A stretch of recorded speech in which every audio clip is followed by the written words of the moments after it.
Yeah, it's tournament time. We're excited to be here.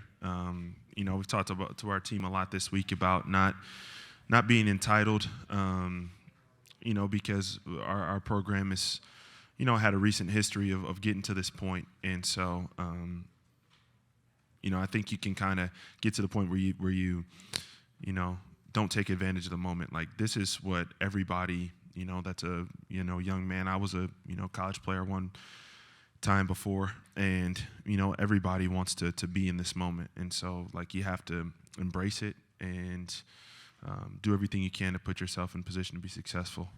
Obviously, Ohio State's a incredibly talented opponent. Two extremely high-level guys, and then they've got a ton of really good players around them as well. Obviously, a ton of respect for them. Diebler's one of my good friends in this profession, so I watch them a ton, and excited about the matchup and excited to get out there and compete. Questions for Coach? Will, over here. Hey, Coach, Will Graves, Associated Press. Your player, Lucas, was just up here talking about the pressure that he figured you inherited taking over for Porter, a program that's had a lot of success. You're a young guy. I mean, how did you sort of deal with that, and what kind of spin have you tried to bring to the room that maybe differs from, what Porter brought? Yeah. From a pressure standpoint, I mean, like, I just put pressure on myself to just do good all the time. You know what I mean? Like, it's not necessarily, obviously, I'm here at Loyola, and there's a certain standard that this program is starting to establish. But it's not necessarily like I'm the head coach at Loyola or Porter Moser set a certain level of standard, and I have to do that. So I want to do good and do great myself. It's just I want all my players to do great, and I want this program to be great. So. But I think we're just different people. You know what I mean? At the end of the day, like, I'm 30. I'm obviously a minority. We dress different. We listen to different music. I'm big into the sneakers. He loved throwing his jacket around. But obviously I wouldn't be here without him. I'm so grateful that he gave me the opportunity. I'm beyond blessed that he thought I was prepared for this moment, and they obviously played a Missouri Valley Conference opponent the other day, so I was tuned in watching him in the NIT, and that's my guy for life, and we talk all the time. But I think we just have a different presence, and I haven't tried to change too much. Like, when I first got the job, like, all the guys were asking me, what's going to be different, and I'm just like we have a wall of culture in our locker room where we communicate, and have certain verbiage to describe things that are out there on the court, and like I was like, guys, what if I started describe it in,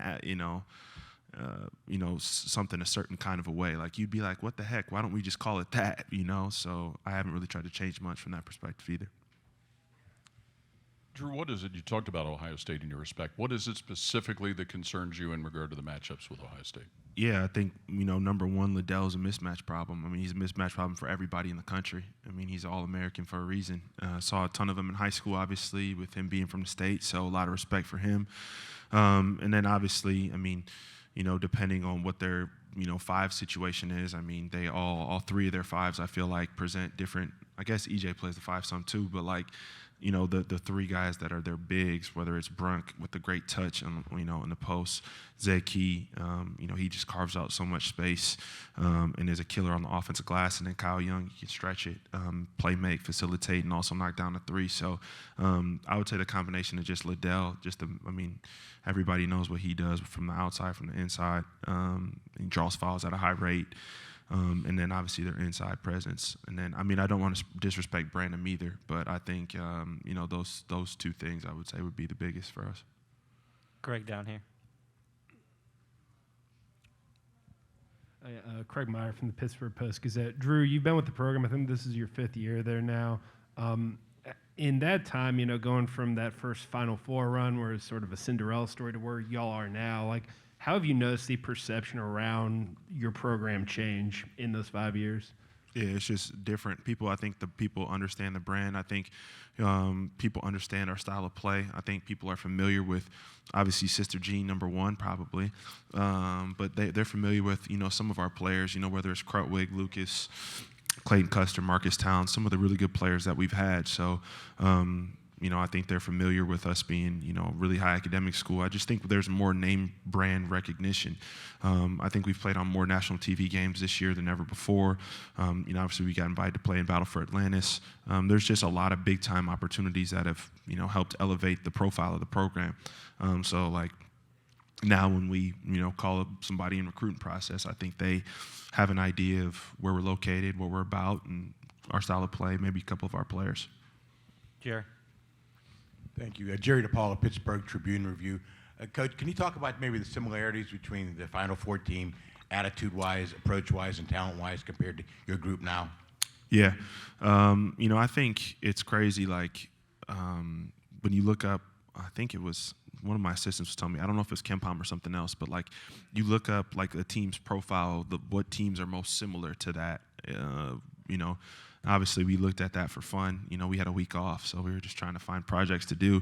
And we looked up, what team we're most similar to, like, in the history of NCAA basketball. And it's literally the 2018 Loyola team, just from I don't know, all the metrics. So a lot of similarities. I think this team has a little bit more depth, from 1 to 10. Whereas that team was really like 7 deep, and then, that was kind of who we wanted on the floor. I think this team has a little bit more size. Obviously, that team, I think, their presence and their swagger, this group has presence and swagger, but that group was, those guys really had it. And maybe it was because it was my first year and I could feel it because it was so new to me. But, guys like Dante, Marcus, they're loud. Krutwig's a loud person. This team's a little bit more reserved and a little bit more just quiet with how they go about, just approaching the game. So a lot of similarities, but, I'm lucky to be a part of both of them. Drew, Jim Matheson from 25 News in Peoria. As you represent the Missouri Valley Conference for the final time in this tournament, how much has Valley play gotten Loyola to their success in the NCAA tournament? And is it at all awkward to kind of represent the conference as you leave the conference? Not at all. I think for me, like, we love, being a part of the Valley. Like last night, I was watching Northern Iowa for a little bit, like cheering them on, wanting them to do well, even though they're playing an Atlantic 10 opponent. We're grateful for our time, but we're also excited about the Atlantic 10, so it's kind of twofold.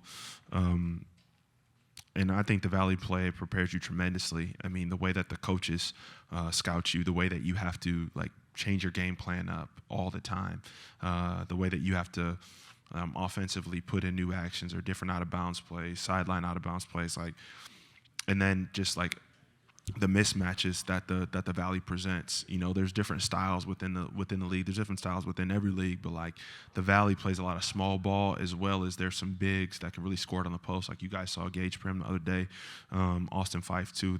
Two teams that are playing at NIT. So, it got us ready to play a variety of styles of plays, go against pressing, things like that. And then also, there's 5 top 100 teams, top 10 league in the country this year. So. High level of talent as well. Hi, Drew. Lou from the Loyola Phoenix. My question for you is, you played under some different head coaches or worked under some different head coaches on your path to becoming a head coach yourself. What is, the biggest lesson that you take from them going into your first March Madness as head coach? Yeah, just trust your training and don't try to, do anything completely different. Obviously we want to make some changes and, do some new things and grow and evolve. Like, you don't want to just be lazy and not prepare. But at the same time, like, you want to I ask my players to trust and believe in their training and trust and believe in our style of play, the coaches, teammates, things like that. So, like, I feel like it's only right for me to do the same.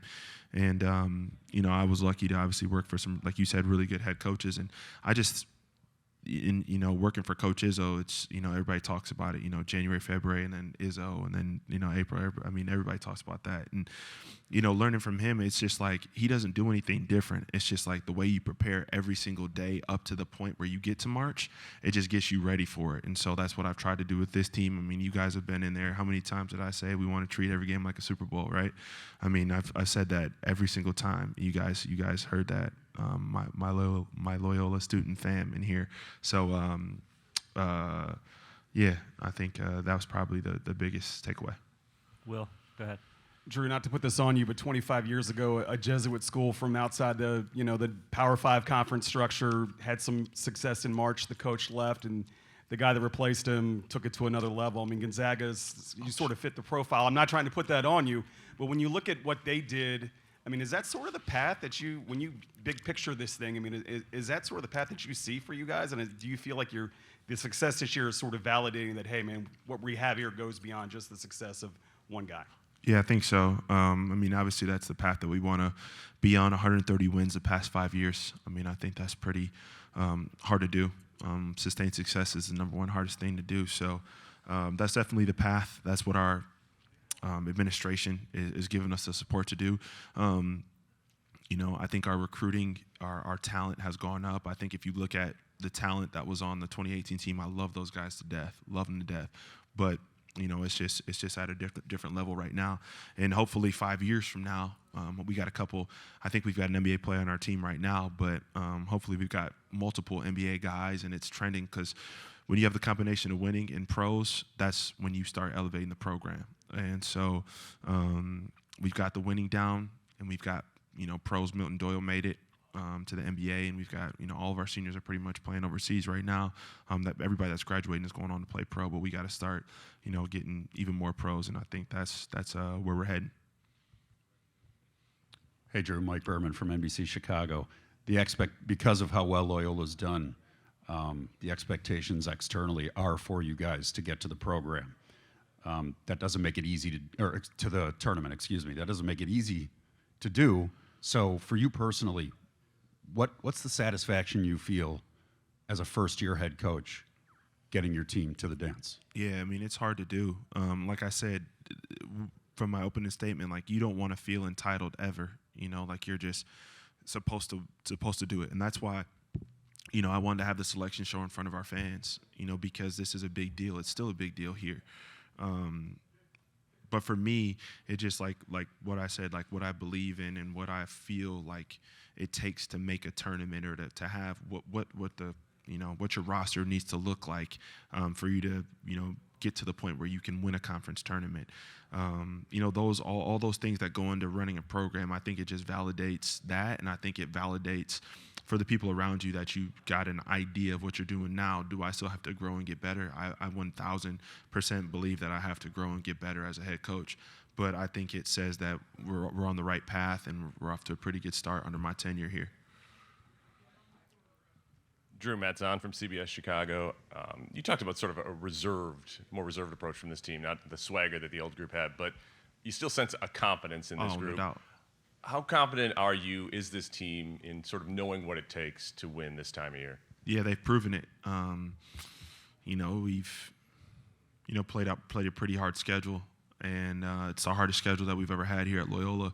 And losing an All-American for most teams is really hard to do, right? But then you factor in the league that we're from, and then you factor in, just from my perspective, everybody from me, just like.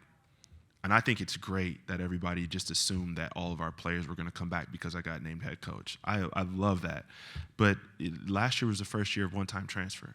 You mean to tell me if Lucas Williamson went in the transfer portal, he wouldn't have – where do you think he could have went? Anywhere he wanted to. Everybody in here can answer that. So, I think that, we got to have good relationships with our players. And I think the fact that they didn't want to go anywhere, I think that shows their confidence. I say all that to say in Loyola.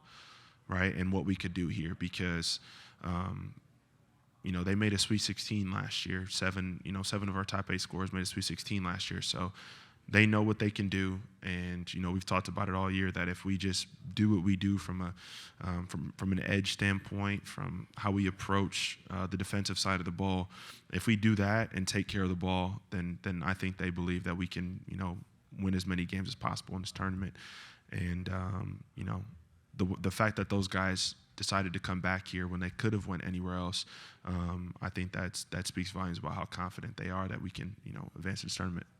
Last question for Coach. Hey, Coach. Chris Bowden from WGN-TV in Chicago. Thanks for doing this. The reason you guys win is often overlooked, but the defensive metrics are just off the charts. How much of that is ingrained, from day one of camp in order to be the key to success. When you lost 5 games the last 5 months of the regular season, how much of that was the reason, and then that being the reason you won the Valley Tournament? Yeah, I mean, you could ask our freshmen. I mean, it's hilarious to me. Not hilarious, but it's fun for me to see as a coach. Where in the summer when those guys would come to workouts or we'd be doing a team practice, and I'd be telling them like, listen, if you don't communicate with the same intensity that you would with 4 minutes left of a Final Four game, that's not good enough for every single rep.